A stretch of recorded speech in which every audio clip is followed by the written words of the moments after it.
I actually have a question to you and to gentlemen. I don't know your name.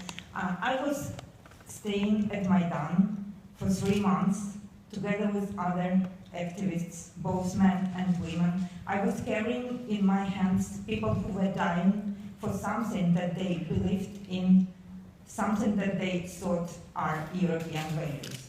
Empathy, democracy, freedom, civil society, respect to human rights. So what would you say to these people who are still staying for these values in different parts of Ukraine?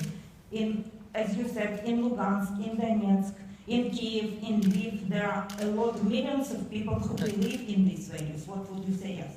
We're going to ask him. Eric, can you comment on this?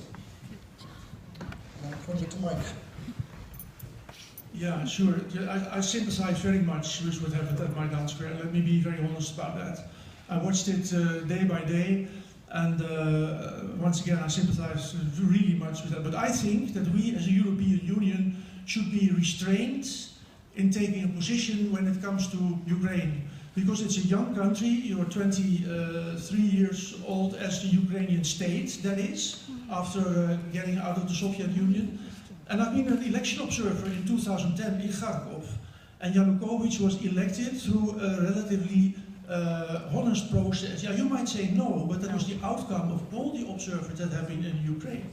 And in that sense, although you may think there should be another rule in Ukraine, I think as EU you should be careful in how you operate towards a country that is...